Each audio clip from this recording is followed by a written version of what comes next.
Hello दोस्तों। आज मैं आपको जिस मूवी को एक्सप्लेन करने वाला हूँ वो 2017 में रिलीज़ दी अटॉर्नी है। ये एक American supernatural horror independent film है जिसे डायरेक्ट किया है माइकल विलियम्स ने। इस मूवी को IMDb पे 4.1 आउट ऑफ 10 रेटिंग मिली है और रॉटन टमाटोज पे ये 60% फ्रेश है। इस मूवी में basically 3 characters major role play कर रहे हैं, वेरा, उसका पति रे और उनका छोटा बेटा सैम। तो दोस्तों, अब मैं आपका ज़्यादा समय ना लेकर मूवी की तरफ चलता हूँ।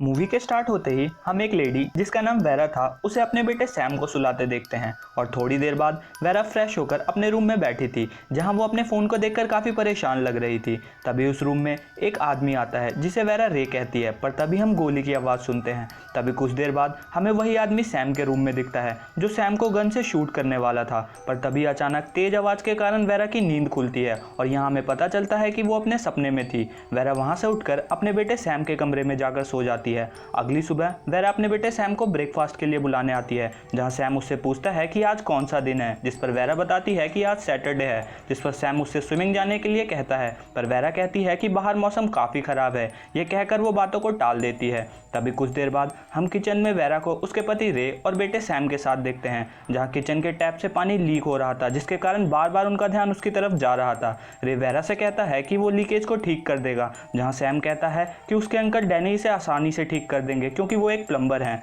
तभी कुछ देर बाद सैम घर में तलवार से खेल रहा था, पर वेरा ये देखते ही घबराकर सैम से तलवार ले लेती है और कहती है कि वो नहीं चाहती कि इन चीज़ों से सैम को चोट लगे। वेरा तलवार लेकर अपने पति रे से पूछती है कि आखिर ऐसी चीज़ें घर में कर क्या रही है, जिस पर रे कहता है कि उसे नहीं पता कि ये घर में कैसे आई। वेरा उस तलवार को लेकर उस कमरे से बाहर निकलती है जहाँ दीवार पर उसे एक अजीब सा पोस्टर दिखता है। वो दोनों चीज़ों को लेकर एटिक में रखने जाती है जहाँ उसे एक बॉक्स दिखता है जिस बॉक्स में उनकी फैमिली फ़ोटो थी, जिसे लेकर वो वहाँ से निकलने लगती है। पर तभी अचानक एक सामान अचानक से गिरता है। वो इसे इग्नोर कर एटिक से बाहर निकलती है। रात को वेरा अपने बेटे सैम को सुलाने जाती है जहाँ सैम उससे पूछता है कि क्या सुबह अंकल डैनी आए थे, क्योंकि सैम ने सुबह खेलते वक्त किसी को घर में चलते देखा था, जिस पर वेरा उससे कहती है कि ये उसकी इमेजिनेशंस है। तभी हम देखते हैं कि वेरा अपने कमरे में जाकर सोफे पे सोती है और उसका पति रे अकेले बेड पर। और यहाँ हमें ये पता चल रहा था कि इस फैमिली में कुछ तो ऑड था। उसी रात हम घर के दरवाजे को अपने आप खुलते और बंद होते देखते हैं। अगली सुबह वेरा सैम को उठाने जाती है पर सैम अपने कमरे में नहीं था। तभी किचन से आवाज़ आने के कारण वेरा किचन की तरफ जाती है जहां सैम सबके लिए पैनकेक्स बना रहा था। कुछ देर बाद सैम खेलते वक्त अपने पेरेंट्स के बात करने की आवाज़ सुनकर उनके कमरे की तरफ जाता है जहाँ वो उनसे कहता है कि आज संडे है और क्यों ना वो चर्च चलें, जिस पर वेरा कहती है कि अभी काफ़ी लेट हो चुका है। जिस पर सैम पूछता है कि क्या वो अपने अंकल डैनी के साथ स्विमिंग के लिए जा सकता है, पर फिर उसके पेरेंट्स उसे मना करके उसे नीचे खेलने के लिए कहते हैं। तभी कुछ देर बाद रे को बुक शेल्फ में एक बुक मिलती है जिसमें किसी फैमिली की फ़ोटो थी। तभी सीन चेंज होता है और हम किचन में वेरा को अपनी एंगेजमेंट रिंग उतारते देखते हैं और यहाँ से हमें ये पता चलता है कि वेरा और उसके पति रे के बीच कुछ ठीक नहीं चल रहा था। तभी किचन में सैम आता है और अपनी माँ से पूछता है कि क्या उसके पेरेंट्स का डिवोर्स होने वाला है, जिस पर उसकी माँ वेरा कहती है कि उसे इन सब चीज़ों की चिंता करने की ज़रूरत नहीं और धीरे धीरे सब कुछ ठीक हो जाएगा। तभी कुछ देर बाद वेरा अपने पति रे से कहती है कि वो अब सैम से ज़्यादा दिनों तक बातें छुपा नहीं पाएगी। रात को सैम के चिल्लाने की आवाज़ सुनकर वो उसके कमरे की तरफ भागती है। तभी सैम के कमरे में हम एक लड़की को देखते हैं जो चिल्लाकर सैम को उसके कमरे से बाहर जाने को कह रही थी। वेरा सैम के कमरे में पहुंचती है जिसके पीछे हम एक आदमी को देखते हैं जो उससे पूछ रहा था कि आखिर वो है कौन। तभी सैम की आंख खुलती है जहां वेरा बताती है कि वो अपने सपनों में था। उसी रात रे को कमरे के बाथरूम से आवाज़ आती है जिसके कारण वो बाथरूम की तरफ जाता है जहाँ उसे एक लेडी बाथरूम में दिखती है और यहाँ से हमें कुछ चीज़ें पता चल रही थी कि उस घर में रे, वेरा और सैम के अलावा भी कोई फैमिली रह रही थी और ये वही फैमिली थी जिसकी फ़ोटो रे ने बुक शेल्फ के बुक में देखी थी। अगली सुबह सैम किचन में पजल बना रहा था। तभी वेरा सैम से कहती है कि वो अपने डैड को बुला लाए ताकि खाना ठंडा ना हो। सैम अपने डैड रे को बुलाने उनके कमरे में जाता है जहां उसके डैड गुस्से में चीज़ों को तोड़ रहे थे, पर सैम की आवाज़ सुनकर वो शांत हो जाते हैं। पर सैम ये सब कुछ देख चुका था। सैम अपने डैड के गले लगने की कोशिश करता है पर उसके डैड उसे इग्नोर करके नीचे की तरफ चले जाते हैं जहाँ हम फिर से उस घर में एक आदमी को चलते देखते हैं। किचन का सिंक अपने आप ही चालू हो रहा था। इससे ऐसा लग रहा था कि कोई और भी घर में रह रहा हो। रात को रे वेरा को बताता है कि उसने किचन के टैप टैप को ठीक करने की कोशिश की पर वो नहीं ठीक हो पाई। रे के सोते वक्त रे नोटिस करता है कि उसके साथ कोई और भी सोया है, जहां हम फिर से उस लेडी को रे के साथ सोते देखते हैं। तभी सैम को अपने कमरे में कुछ अजीब आवाज़ें आ रही थी, जिससे वो टॉर्च जलाकर सामने के क्लोजेट की तरफ देखता है। पर तभी वही सेम लड़की उसकी तरफ चिल्लाते हुए दौड़ती है। सैम का चिल्लाना सुनकर वेरा उसके कमरे की तरफ भागती है, जहां दरवाजे के पास हमें फिर से फोटो वाला आदमी दिखता है जो उससे वहां से जाने को कह रहा था। अगली सुबह रे वेरा से पूछता है कि सैम को क्या कुछ याद है, जिस पर वेरा बताती है कि उसने सैम को कुछ पता चलने ही नहीं दिया। इस पर रे वेरा से माफी मांगता है और वो कहता है कि वो सब कुछ ठीक कर देगा, पर वेरा ये सुनकर कुछ खास खुश नहीं दिखती और वो वहां से चली जाती है। तभी कुछ देर बाद रे को अपने बुक शेल्फ में एक बुक मिलती है, जिसमें उसे फिर से उस फैमिलीज की कुछ फोटोज मिलती है, जिस पर उस फैमिली मेंबर्स के नाम थे, जैसे वो लेडी जिसका नाम सैरा था और उसका पति जॉन और उसकी बेटी जोली, जिसे हमने सैम के कमरे में चिल्लाते देखा था।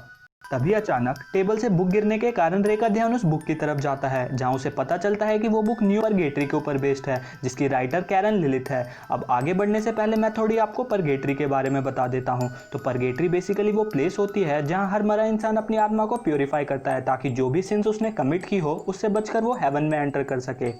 रे बुक में देखता है जहां उसे पता चलता है कि कैसे कोई सोल अपने सिंस को प्यूरिफाई करके लंबे समय तक एक ही जगह फंसे रहने से बच सकता है। तभी अचानक वहां सैम आ जाता है, जो बताता है कि उसे उसका पुराना ट्रम्पेट मिला है और वो उसे बजाकर रे को सुनाना चाहता है, पर रे को कोई इंटरेस्ट ही नहीं था। वो बिना कुछ कहे वहां से बाहर चले जाता है। तभी सैम अपनी माँ वेरा को बताता है कि उसे अपने डैड के टेबल पे एक लेडी जिसका नाम जूली है उसकी फोटो मिली है। वेरा रे के कमरे में जाती है, जहाँ बॉक्स पे उसे सारी फोटो दिखती है, जिसे देखकर वो काफ़ी परेशान हो जाती है। तभी रे वहां आकर बताता है कि वो फिगर आउट कर रहा है कि ये सब है क्या, पर वेरा उसकी बातें बिना सुने ही गुस्से में वहां से चली जाती है।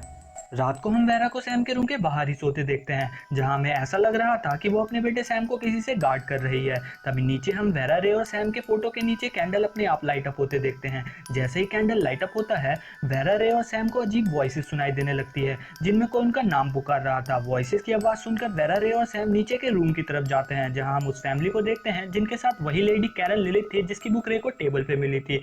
वो फैमिली उस लेडी से पूछती है कि आखिर वो सोल उनके घर में कर क्या रहे हैं, जिस पर वो लेडी बताती है कि कुछ सोल्स मरने के बाद अपने आफ्टर लाइफ में लंबे समय तक फंस जाती है, जिसके कारण वो कभी कभी लिविंग वर्ल्ड से कनेक्ट करने लगती है। वो लेडी कहती है कि वो उनके सोल को प्यूरिफाई करके उन्हें आफ्टर लाइफ से आज़ाद करवा देगी।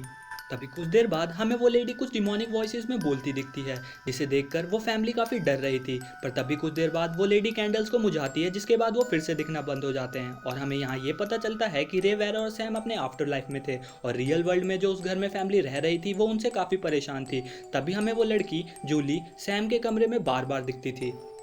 ये सब सुनकर सैम कंप्लीटली शॉक्ड था। सुबह वेरा सैम को बताती है कि वो मर चुके हैं, जिस पर सैम उससे पूछता है कि वो कैसे मरे। वेरा बताती है कि उसे कुछ याद नहीं। सैम फिर पूछता है कि जब वो मर चुके हैं तो वो उसे खाना क्यों खिलाती है, जिस पर वेरा बताती है कि मरने के बाद भी उन्हें चीज़ें महसूस होती है, उन्हें भूख भी लगती है, और वो बताती है कि वो उस घर से बाहर नहीं निकल सकते। सैम काफ़ी ट्राई करता है पर डोर ओपन नहीं होते। उसी रात रे वेरा को बताता है कि वो वहाँ किसी रीज़न से फंसे हैं, जहाँ वेरा कहती है कि उन्हें सैम को खुश रखना चाहिए, यही उनके पास आखिरी रास्ता है। रात को हम फिर उसी लेडी कैरन को देखते हैं, जो कि कुछ डिमोनिक वॉइसेस में समर कर रही थी, और तभी गेट के पीछे हमें एक डिमोनिक हैंड दिखता है।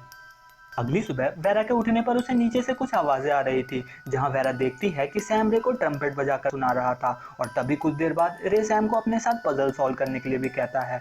शाम को सैम अपने कमरे में खिलौने को समेटकर बॉक्स में वापस रख रहा था, पर जैसे ही सैम मुड़ता है वो खिलौने फिर से कोई फेंक रहा था, जिसे पता लगाने के लिए वो फिर से खिलौने को बॉक्स में रखता है और फिर पलट कर देखता है, पर उसे कोई नहीं दिखता। तभी सैम को बेड के नीचे से कुछ आवाजें आती है, और जैसे ही सैम नीचे झुकता है, पीछे क्लोजेट से कोई पजल के पीसीस फेंक रहा था, जिससे सैम वो पीसीस देखता है जिस पर प्ले विद मी लिखा हुआ था। अभी नीचे बुक शेल्फ में रे को एक फोन रिंग करते दिखता है। जैसे ही वो फोन उठाकर देखता है, उस पर वेनिशा लिखा था। इससे वो घबराकर फोन को वापस रख देता है। शाम को सैम किचन में वेरा से पूछता है कि क्या उनके अलावा कोई और सोल भी उस घर में फंसी है, जिस पर वेरा कहती है कि उसे इन सब चीज़ों की चिंता करने की जरूरत नहीं। तभी कुछ देर बाद रे को उस फोन पे किसी वेनिशा नाम की लड़की का फोन कॉल आता है, जिसे उठाते ही चार्ज ना होने के कारण वो फोन फिर से बंद हो जाता है। उसी रात सैम को हम अपने कमरे में कुछ वॉइसेस से बातें करते देखते हैं। तभी कवर्ड के पीछे हमें एक डिमोनिक क्रिएचर नजर आता है, जो डिमोनिक वॉइसेस में सैम से कुछ कह रहा था। सैम उस डीमन से पूछता है कि आखिर वो उस घर में क्यों फंसे हैं, पर तभी वेरा के सीढ़ियों से ऊपर आने की आवाज़ सुनकर सैम सोने का नाटक करता है। वेरा सैम को सोया देखकर अपने कमरे की तरफ जाती है, जहाँ उससे रे पूछता है कि क्या वो हेल में विश्वास रखती है, जिस पर वेरा उससे फिर से कहती है कि उन्हें सिर्फ अपने बेटे सैम का ख्याल रखना चाहिए, तभी शायद वो यहाँ से निकल सकते हैं। तभी सोते समय सैम उनके कमरे में आकर कहता है कि कोई उसके कमरे में है है जो उसके साथ खेलना चाहता है, पर तभी वो डिमोनिक क्रिएचर सैम को खींचकर उसके कमरे में ले जाता है, जहां वो सैम का गला पकड़कर डिमोनिक वॉइसेस में कुछ कहता है, जिससे सैम को उस रात के विजन्स दिखने लगते हैं। और तभी हमें पता चलता है कि उस रात सैम को सुलाने के बाद वेरा अपने कमरे में थी, जहां फ़ोन में वेनिशा की फ़ोटो देखकर वो काफ़ी परेशान लग रही थी। तभी रे गन के साथ नशे में उस कमरे में इंटर होता है और उस पर चिल्लाने लगता है। वेरा उससे कहती है कि वेनिशा की उम्र सिर्फ 16 साल है, जिससे रे का अफेयर चल रहा था, और वो सैम के साथ घर छोड़कर जाने की बात करती है, जिस पर रे घबराकर उसे शूट कर देता है और फिर वो सैम के कमरे में जाकर उसे भी शूट कर देता है। फिर बाथरूम में वो थोड़ी देर रहने के बाद अपने आप को भी शूट कर लेता है। अगले सीन में हम देखते हैं कि घर में हथियार ढूंढते वक्त रे को कमरे में वेनिशा दिखती है, जो रे को अपने साथ इंटीमेट होने को कह रही थी, पर रे उसे वहां से जाने को कहता है। पर तभी हम देखते हैं कि वो भी एक डीमन थी। रे उस पर हमला करके सैम के कमरे की तरफ भागता है, पर सैम अब रे से डरने लगा था। वेरा रे को कहती है कि वो वहां से चले जाए और वो रूम को लॉक कर लेती है, पर रे उससे कहता है कि वो उस रात नशे में था और डरा हुआ था, उसे कोई रास्ता नहीं दिखा, और वो वेरा और सैम से माफ़ी मांगता है। तभी वेरा रूम का दरवाज़ा खोलकर रे को एक फ़ोटो देती है, जिसमें रे और सैम की एक साथ फोटो थी। तभी रे उस डीमन को सीढ़ियों से ऊपर आते देखता है। वो डीमन रे का गला पकड़कर उसे सीढ़ियों से नीचे फेंक देती है। रे जान बचाकर एक कमरे में भागता है, पर उस कमरे में पहले से ही एक डीमन मौजूद था। वो डीमन उसके शरीर में तलवार डालकर उसे मार देता है, और हम देखते हैं कि वो डीमन के साथ रे भी गायब था। सिर्फ वेरा और सैम ही बचे थे उस घर में। वो दोनों सीढ़ियों से उतरकर नीचे जाते हैं, जहां हम गेट के दरवाजे को अपने आप खुलते देखते हैं, जिसका मतलब कि अब वो आज़ाद हो चुके थे और अब उनकी सोल हेवन में जा सकती थी। इन दी एंड आपके मन में ये सवाल आ रहा होगा कि आखिर रे, वेरा और सैम की सोल उस घर में फंसी ही क्यों थी।